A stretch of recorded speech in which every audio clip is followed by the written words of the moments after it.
Olá, bom dia, eu sou Antônio Ribeiro, gostaria de conversar com vocês hoje sobre teleeletrocardiografia e inteligência artificial. Nós somos baseados no Hospital das Clínicas da Universidade Federal de Minas Gerais. Eu sou professor da Faculdade de Medicina da mesma universidade e vamos compartilhar algumas das nossas experiências nessa área. Inicialmente, eu gostaria de dizer que eu não tenho conflito de interesses relacionados a essa apresentação. Boa parte da nossa experiência, ela vem das atividades coordenando a rede de telesaúde de Minas Gerais. A rede de telesaúde de Minas Gerais iniciou como um projeto de telecardiologia, financiado pela FAPEMIG, a Fundação de Amparo à Pesquisa do Estado de Minas Gerais, e nós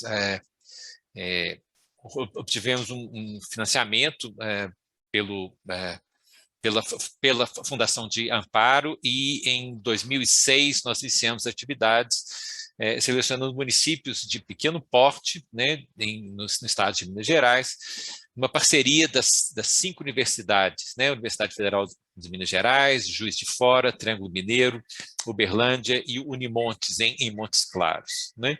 E para isso nós desenvolvemos uma tecnologia de baixo custo, que foi utilizada e que mostrou não só ser factível, ser possível estabelecer em locais que eram locais remotos, e muitos deles foi a própria inclusão digital que aconteceu nesse período, mas nós demonstramos também que implantar o sistema de telecardiologia era custo-efetivo, né? Trazia uma redução do custo em relação a encaminhar os pacientes para realizar o eletrocardiograma em outro local, já que muitos desses locais não tinham eletrocardiograma, ou quando tinham, não tinham quem interpretasse, né?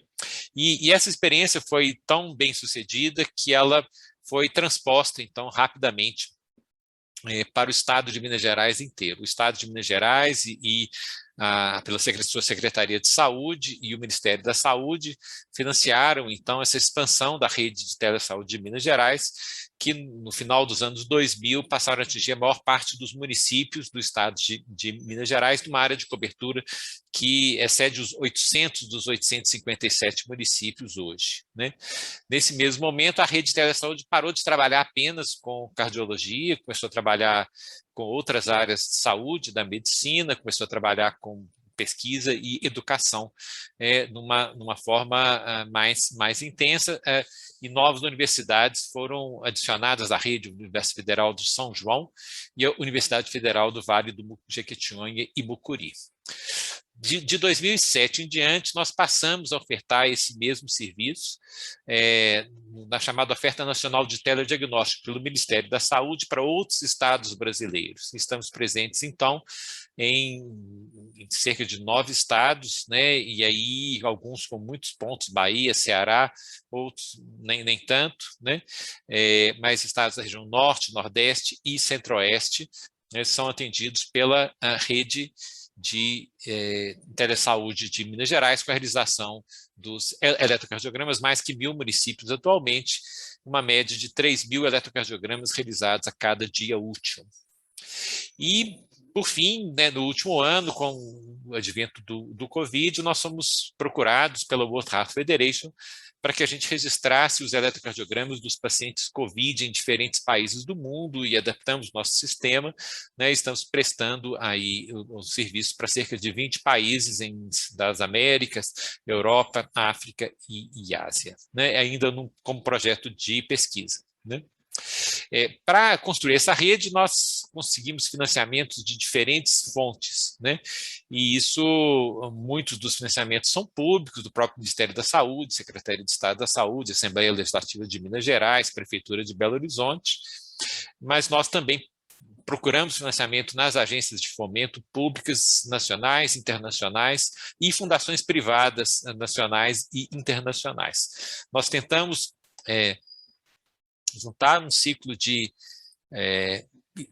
pesquisa, inovação, desenvolvimento, implementação das nossas soluções, que algumas delas se tornaram serviços estabelecidos, né?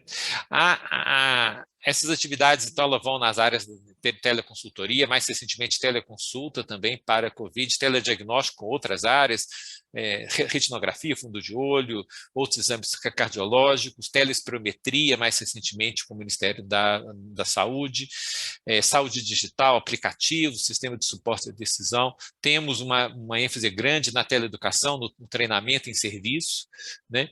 E essas gera webcursos, aulas, objetos de aprendizado. Somos pesquisadores primariamente, então realizamos pesquisas de implementação de saúde pública em eletrocardiografia, em Big Data, e funcionamos como um serviço, com auditoria clínica, tentando manter a qualidade, monitoramento, suporte técnico, né?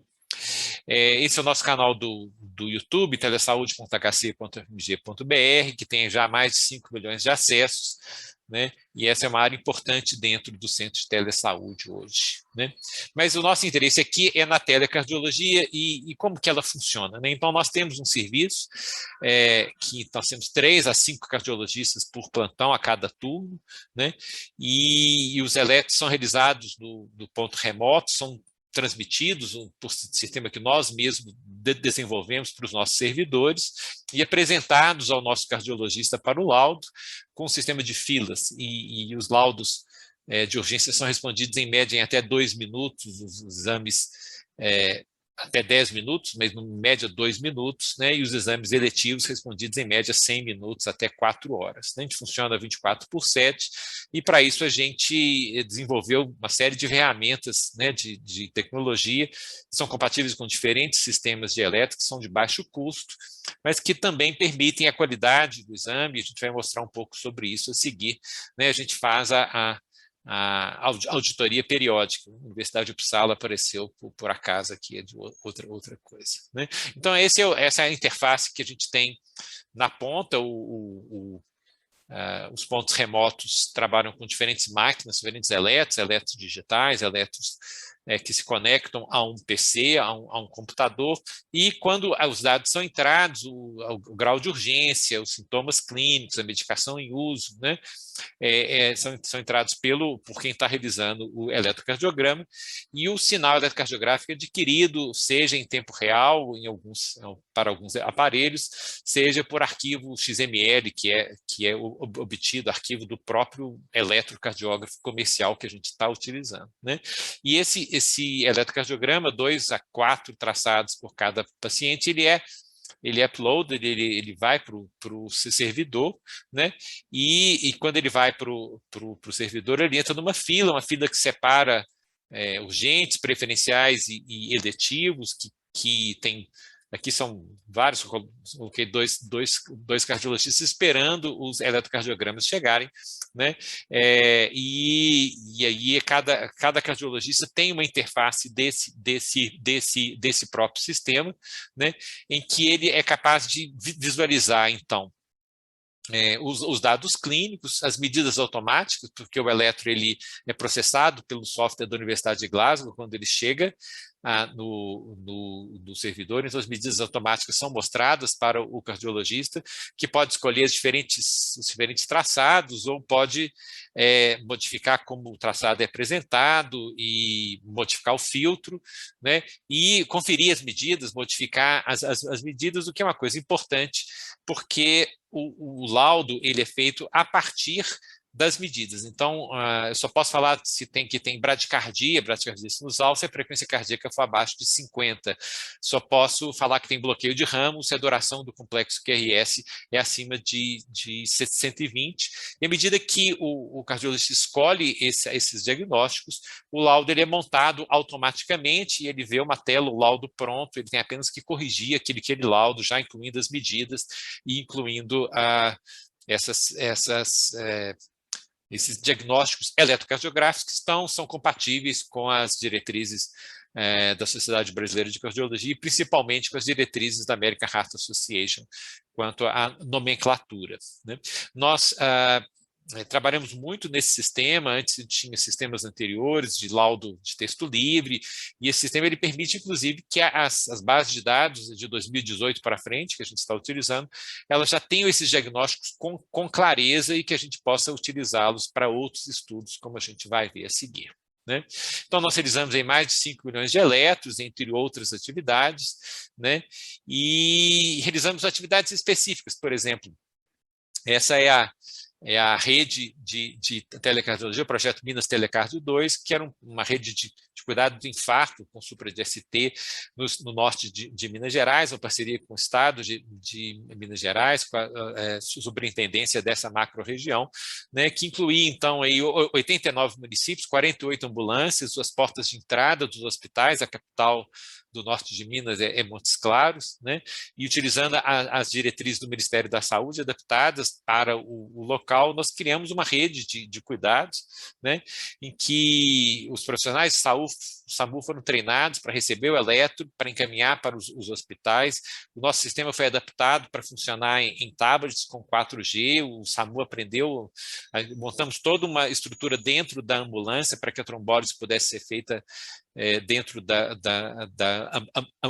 ambulância e nossos resultados foram muito significativos, uma redução da mortalidade dentro do hospital, de 17% para 11%, com aumento do uso das terapias de reperfusão em tempo adequado e aumento da realização do próprio eletrocardiograma dos pacientes dentro da ambulância e do uso de terapias baseadas em evidência, né?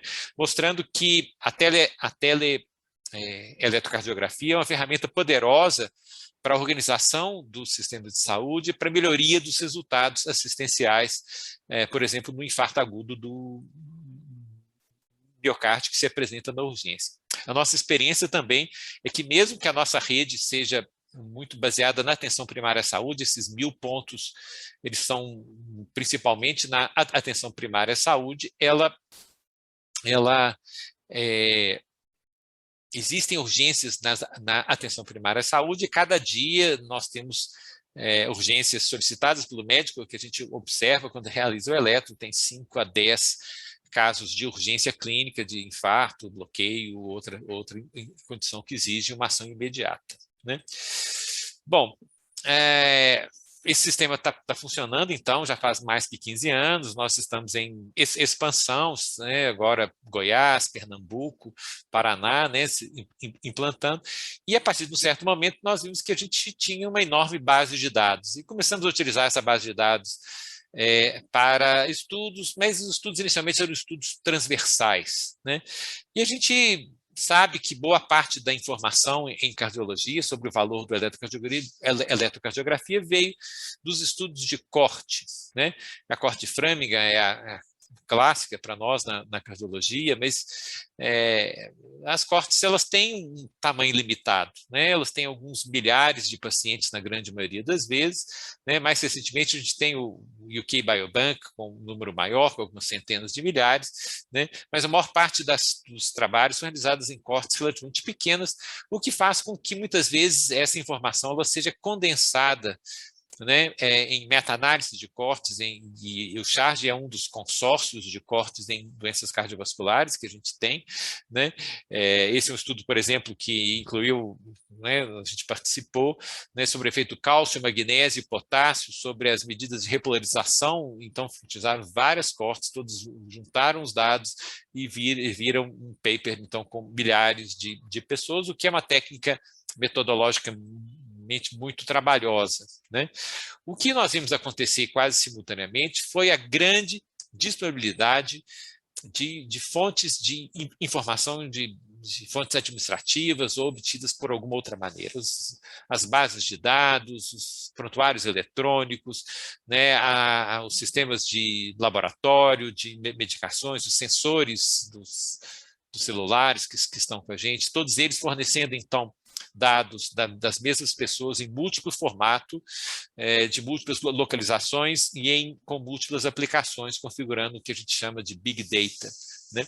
E isso tem sido utilizado, por exemplo, essa é uma experiência inglesa, utilizando dados da atenção primária à saúde, né, que são vinculados aqui aos dados do prontuário eletrônico, aos exames, ao eletro, ao laboratório e a outros dados, redes sociais, né, dados de compras em farmácia, né, e essa grande corte, né, ela permite um tipo de informação diferente que é da trajetória de saúde de indivíduos individuais, né? Então, você consegue saber que um indivíduo tal era registrado na atenção primária, teve o diagnóstico de angina, teve uma hospitalização por pneumonia, aí depois teve uma segunda hospitalização por infarto, que é registrado aqui no registro de hospitalização, no registro de infarto, que é obrigatório no Reino Unido, e depois, durante o segmento na atenção primária, acabou falecendo por ruptura de um aneurisma de aorta pela declaração de óbito,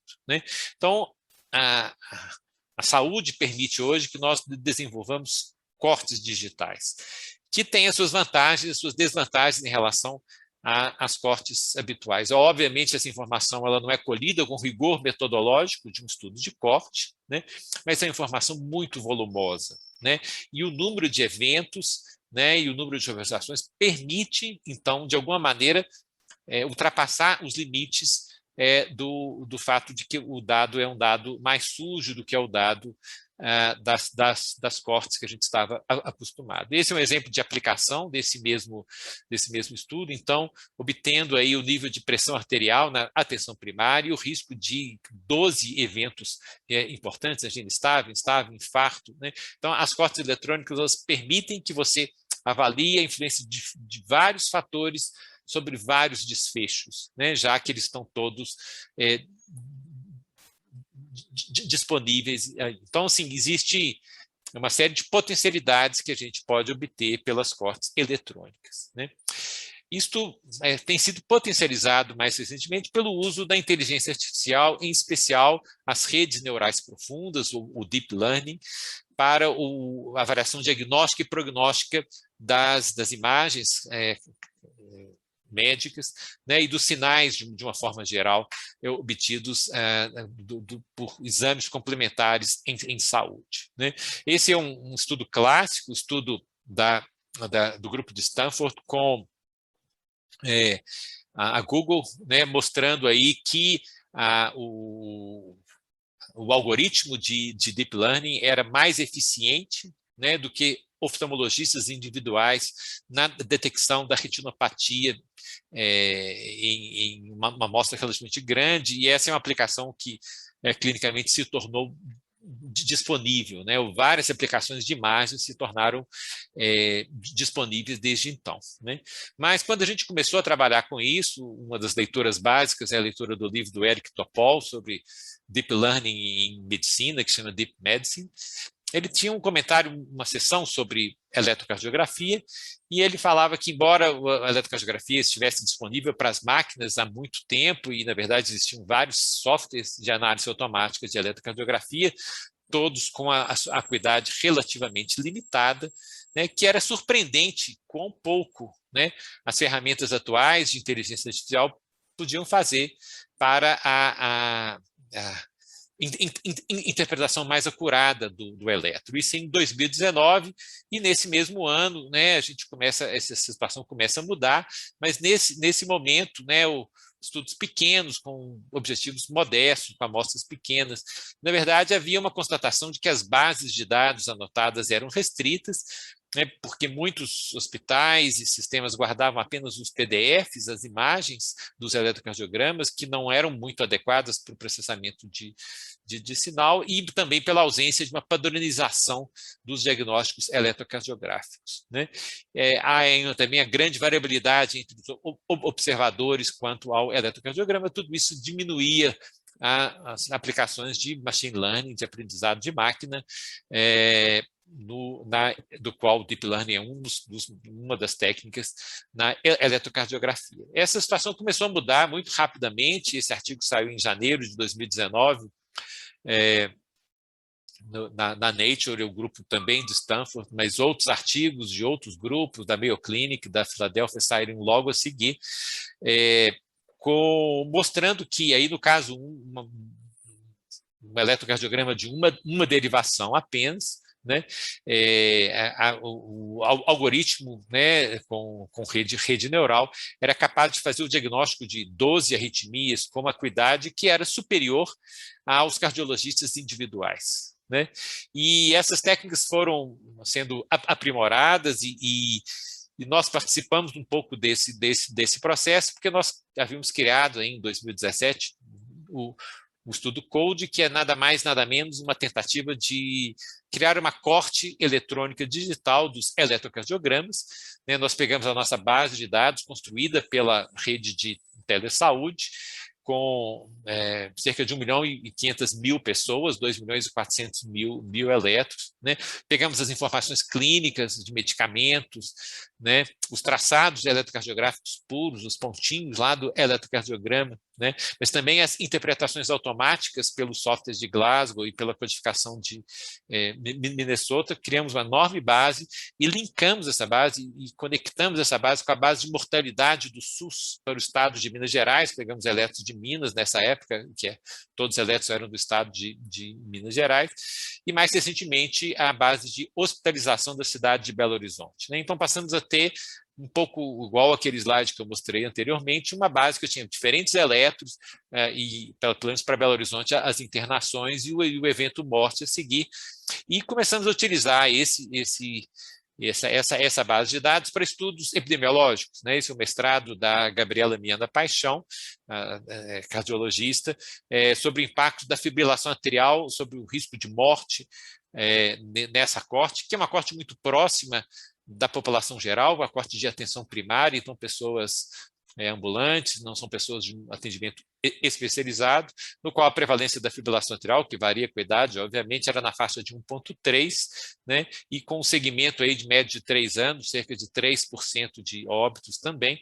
O fato de ter uma fibrilação atrial no eletro de base, né, se não corrigido para a idade, era um risco de morte de quase 6 vezes em relação a não ter, quando ajustado para a idade, um hazard rate de 2,1, mas maior nas mulheres do que nos homens, né? Então, as mulheres em vermelho vivem mais do que os homens, têm um risco de morrer menor, mas quando as mulheres têm a FA, elas têm o mesmo risco de morte que o homem, mostrando um impacto maior da fibrilação arterial nas mulheres, sobre o risco de morte nas mulheres, do que dos homens, né? Repetimos para outras condições, como, por exemplo, dos bloqueios de ramo, mostrando o impacto prognóstico, que é conhecido, né, do bloqueio de ramo esquerdo sobre o prognóstico, mas frisando, interessante, o impacto prognóstico, quando ajustado por sexo, idade, fatores de risco, menor do que da FA, né? E que o bloqueio de ramo direito, que muitos consideram relativamente benigno, tem um impacto prognóstico em si também, né? Então, na verdade, essa base de dados, ao ter pessoas da atenção primária muito mais próximas da comunidade, elas redimensionam um pouco também o significado prognóstico de alterações eletrocardiográficas que nós vemos no mundo real, muitas vezes dentro dos nossos consultórios ou de serviços ultra especializados. Nós também caminhamos para as aplicações de inteligência artificial sobre essa base de dados, e esse é um artigo publicado em 2020 na Nature Communications, Antônio Horta e Manuel como primeiro autores, o grupo CODE, um grupo multidisciplinar que tem engenheiros, computólogos, estatísticos e médicos, né? E que foi desenvolvida uma rede neural adaptada então ao eletro de 12 derivações. Isso foi relativamente pioneiro, né? As aplicações anteriores não tinham sido utilizadas com esse mesmo fim, né? E nós inicialmente trabalhamos com 6 condições, 6 alterações eletrocardiográficas, morfológicas ou de ritmo, né? Bloqueio de ramo, taquicardia sinusal, fibrilação atrial, né? E para isso a gente teve que rever essa enorme base de dados, né? Utilizou algumas regras para falar que tinha fibrilação atrial na base, para poder treinar então a nossa rede neural nesse set de dados, né? E testar então um set de dados padrão, né? Com um número de observações já com mais que um cardiologista, que é o padrão ouro sobre o qual foram feitos os testes. E o que nós vimos é que, quando comparado com residentes de cardiologia, de emergência e estudantes do final do curso de medicina, né, a máquina, o algoritmo, né, em azulzinho, né, tinha melhores indicadores de acurácia para todas as alterações eletrocardiográficas, ou iguais para todas, né, do que os médicos e que os estudantes de uma forma geral, né? As diferenças, o intervalo de confiança é largo, as diferenças não são significativas, mas a gente poderia dizer que é pelo menos tão bom quanto e com medidas pontuais de acuidade, na verdade, superiores a boa parte das medidas obtidas por pessoas, né? Com isso, a gente viu, então, que a máquina pode fazer o diagnóstico eletrocardiográfico. Outras experiências foram publicadas após isso, experiência do grupo de Minnesota, mais recentemente experiência da Mayo Clinic, mas nós ainda não temos sistemas comerciais disponíveis que utilizem inteligência artificial para a interpretação do eletrocardiograma, né? E um dos limites é exatamente o caráter caixa preta que o Deep Learning tem, né? Então, as redes neurais profundas, elas te dão um diagnóstico, mas elas não falam quais fatores relacionados à sua decisão, a decisão dela quanto a essa classificação que ela obtém. E os estudos de interpretabilidade das redes neurais profundas tem sido um campo importante, e essa é uma outra tese que está sendo realizada em nosso grupo, do Eric Mateus, orientado pelo computólogo Wagner Meira, cientista de dados, em que ele tenta trabalhar na apresentação dessa informação de volta para o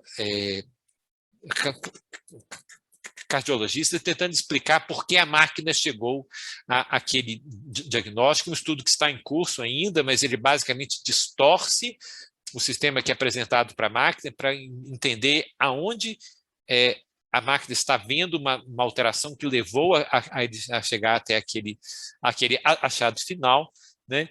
E esse método está sendo testado em nosso centro de telesaúde para ver até que ponto que ele permitiria que a gente conseguisse fornecer o diagnóstico para o cardiologista, mas também desse o motivo pelo qual esse diagnóstico foi obtido pelo algoritmo de Deep Learning, né?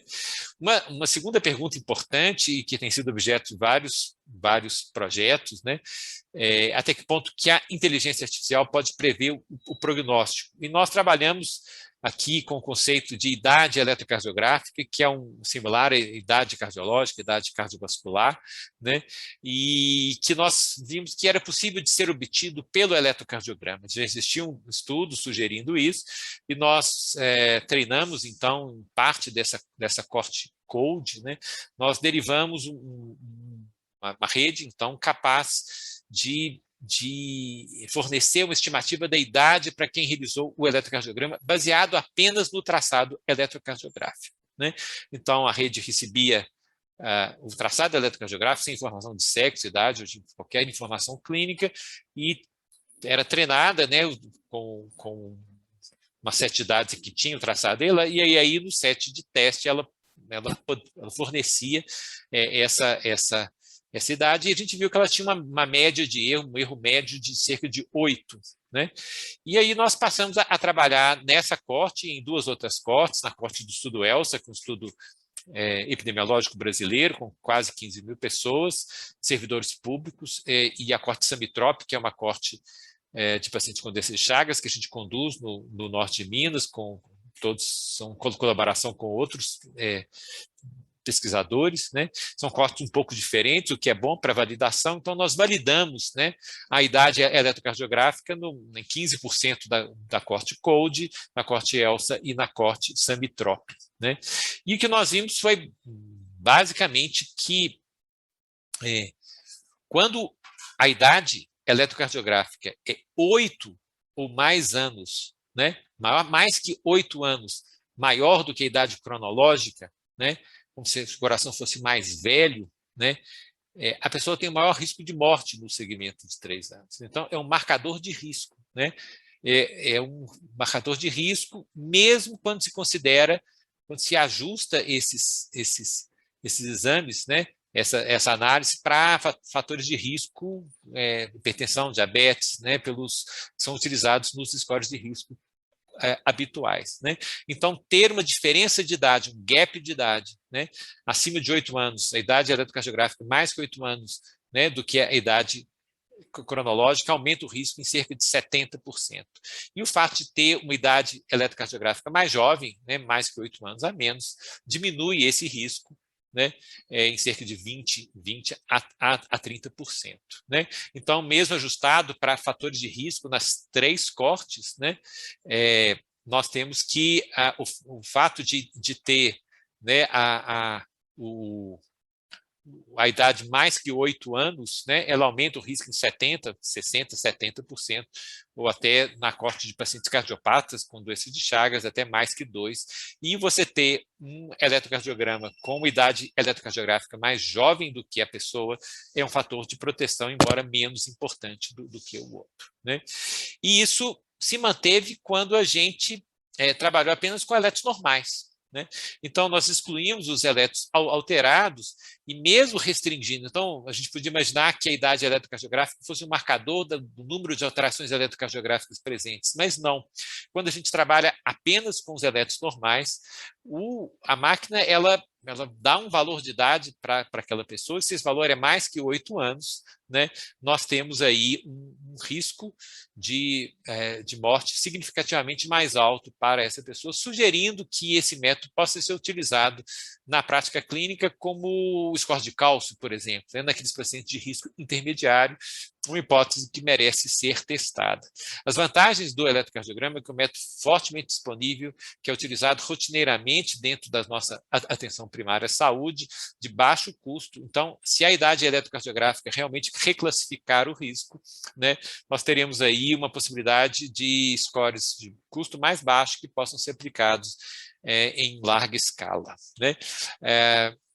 Bom, nós vimos que as medidas eletrocardiográficas entre esses grupos não eram substancialmente diferentes, podiam até ser estatisticamente significativos, mas os eletros normais, se a máquina falava que a idade eletrocardiográfica era mais que 8 anos mais alta do que a idade real da pessoa, as medidas são muito semelhantes, embora tenha diferença estatística, porque a corte é imensa, né, não existe diferença clínica. Então, não é alguma característica que a gente consegue ver. Né? O que nós estamos observando aqui é algum processo que nós não conseguimos saber exatamente aonde está feito. A gente fez mais experimentos, né? A gente trabalhou com as frequências e viu que a informação que leva ao cálculo da idade eletrocardiográfica está entre 8 e 15 Hz, que é basicamente a onda P e a onda T, né? E quando nós mostramos esses